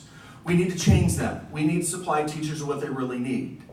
The other issue, if you look at the Democratic platform, and I realize there's a few Republicans up here, but basic human rights are on everybody's platform. We need to address those.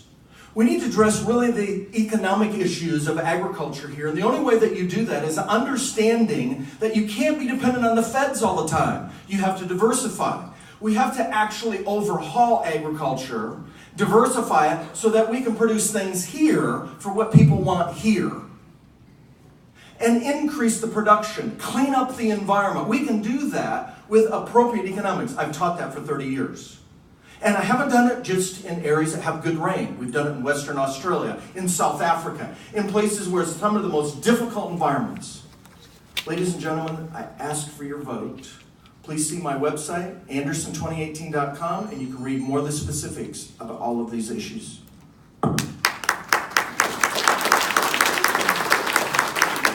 PK here again. It is very exciting to see standing room only on a hot Saturday afternoon for concerned people to see the future of Kansas. You know, some of you are hearing from me for the first time. You might not have heard that my goal and vision is to change the brand of Kansas from a flyover state to a fly-to state. And I don't expect that to be a platitude. July 1st, 2016, I decided what would I really do if I was going to be the CEO of a $16 billion corporation called Kansas, because that's what it is. And it all starts with what you just touched on right there, an agricultural revolution, because our economy is about 60 to 70% agriculture. The answer to that problem is called the industrialization of hemp. It used to be the biggest crop in America, it used to be the biggest export, and Kansas used to lead that. Leadership in Kansas has been passive. We need to get aggressive. It will produce tens of thousands of products, processing plants and manufacturing plants all over Kansas. That's the reason why I'm redefining it as hemp, higher employment from manufacturing products. Now listen to this. Then I will implement what I'm calling the state-of-the-art initiative, ART, air, rail, and trucks for transportation. Those products would come to the best location in all of Kansas. It's called I-35, I-70. Those products would go coast to coast in a state-of-the-art airport right here. Let's get the airport with the rail and the trucks. There's nothing like it in the world. If you look at what we could produce here in Kansas, and I have family farming here, it will redefine revenue. We will create a revival of revenue. It's not a platitude. We can do it. I want to redefine revenue because political leaders usually, the only way they know how to define revenue is by taking it from you. I want to redefine that. This state can make money. Earmark it for special interests. It solves all the problems we've been talking about.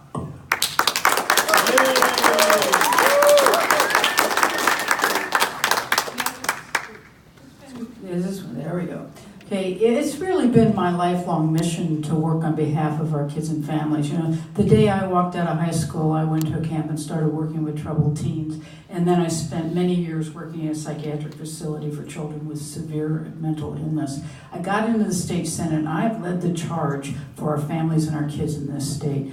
I'm the one who was able to get passed through the very first early childhood block grant that allowed us to get kids ready for kindergarten, doubled the number of kids ready to go to kindergarten, ready to learn. You know, I'm the one who got after school programs instituted in the state of Kansas. We had never put a dime towards them before because I understood the importance of both of those kinds of programs for our families and kids.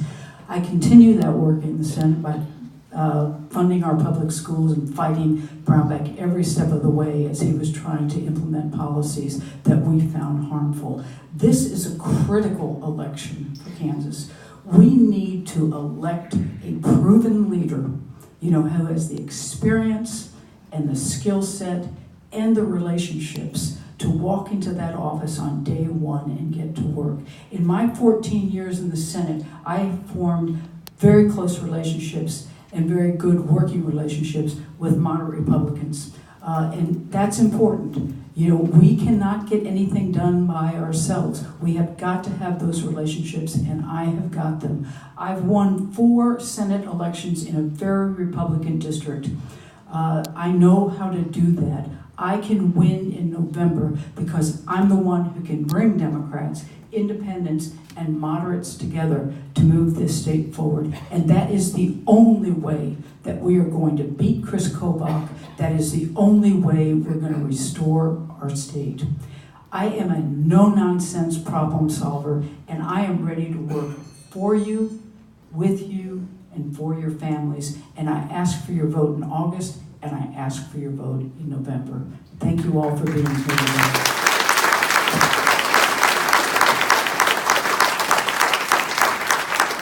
Thank you, Jim Barnett. I'm going to lean in a little bit here so I can stand up. Vanessa, Darnell, and all that put this together, thank you so much. Thanks for all of you who attended, especially those standing in the back where it's been 2 hours plus and it's kind of warm back there. I do want to tell a fish story before I get serious, and this is a real one. Unlike the governor's $2 billion savings. When I was a kid growing up, I wanted to farm, by the way. I had asthma, I decided I shouldn't farm, so I went into medicine. But we went fishing one time, caught 90 bullheads. I also had a music lesson to go to, so we fished right up to it. My dad had to clean all 90 bullheads, and he was still cleaning when the music lesson was over, and he wasn't very happy about it. Okay, now let's get serious. This state is at a pivotal time. We have become a state that lives month to month and paycheck to paycheck, and we need to break that cycle.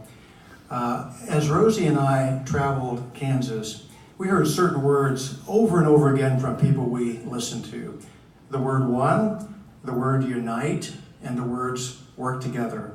Driving down the road one day, we said, let's make the theme of our campaign One Kansas, hashtag One Kansas, so you know we're social media savvy. If we don't unite, we're not going to solve any problems. If we don't unite, we're not going to bridge the partisan divide that makes us dysfunctional in Topeka. And if we do not unite, we won't bridge that rural-urban divide that is so challenging for our state. We want all of Kansas to do well. I'm a Republican.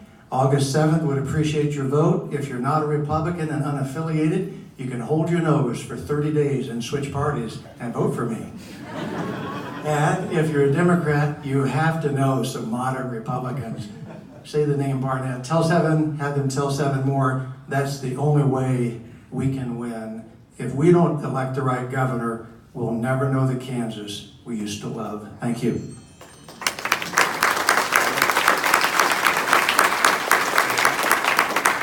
I take opportunity to stand here, Rick Cluse again. I am an independent candidate for governor, and I'm on this November's election ballot already, so I'm not worried about the primaries. However, in saying all that, I am the frustrated Republican that went independent because it's got to be about the people.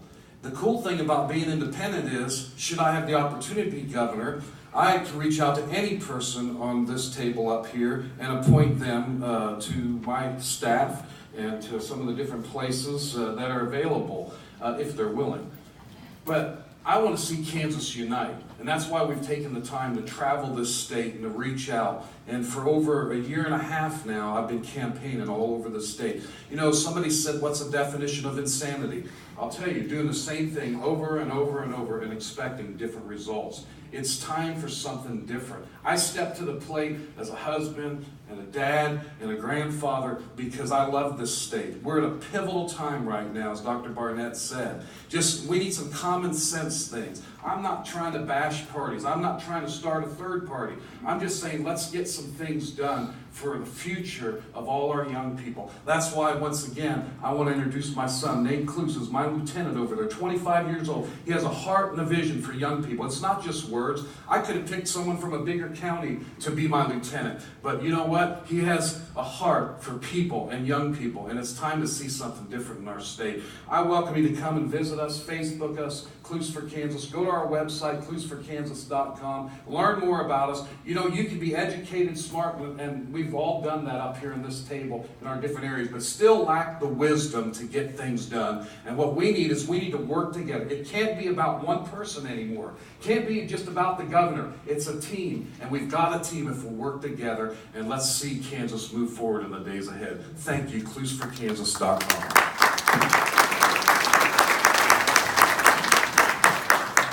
I'm Joshua Swati. Thank you as well for standing through such a long debate, and I think it's always good. I always enjoy being with my fellow candidates here. This is an important part of the process, and it's great that we are here and that you are here. But I also agree, this is an extremely important election cycle for the state of Kansas. My family's been here since the 1860s. My dad's side's been farming in central Kansas since 1864. My mom's side came as Italians in the 1880s. They worked the deep shaft mines in Osage County, fueling the Atchison-Topeka-Santa Fe Railroad. They didn't come here because of the schools. They didn't come here because of the roads. They came here before most of those things had even been built. They helped build the state, and this is not the state they built. These are not the ideas they had as they embarked on this vision of what Kansas could become. It has slipped in the last 8 years. This is not an opportune time for my wife and I, with 4 children, to embark on a campaign for governor, but we were not going to sit back and watch somebody else move into that office and continue taking Kansas further down the wrong path. It needed to stop now. And I also think that Kansans are ready for something positive. We need a Kansas that can demonstrate that it's willing to invest in its future once again. We need all Kansans to look at the administration and say, these are positive people with an exciting, optimistic vision for the future of the state of Kansas. My running mate, Katrina Lewison, and I bring that optimism. We bring that vision. We bring the sense of hope that the next 8 years or the next 4 years for Kansas are going to be certainly better than the last 8, and we can begin to be the state that we have been through much of our 150-year history. That's what I want you to remember after this day. Go to our website, joshuaswati.com. You can learn more about our campaign and about our team, and then I'll leave you with this. So, my wife and I actually kind of represent the unifying of Kansas. She's from Lenexa. I'm from the very center of the state. We have 4 kids. The first and third were born on the same day by accident, March 7th. The second and fourth were born on the same day by accident, October 3rd. If we can be that efficient when we're not even trying, imagine what we can do for the state of Kansas. Thank you.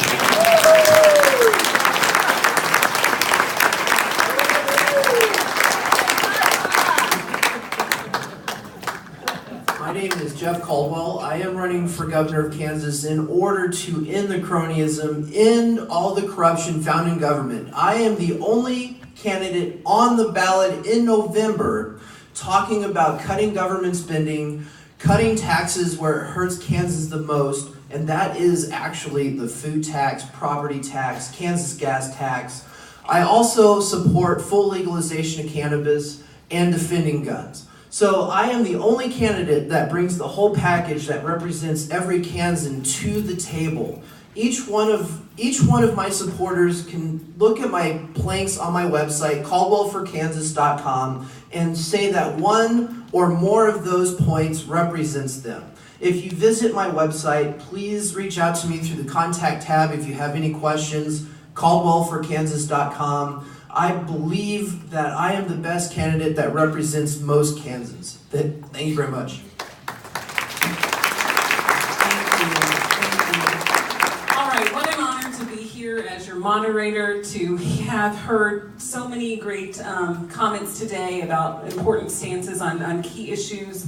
I think we have been privileged to be a part of laughs, to have insights, and to have experienced some thoughtful moments. So thank you all for being here. Before we close, I want to thank all of our sponsors.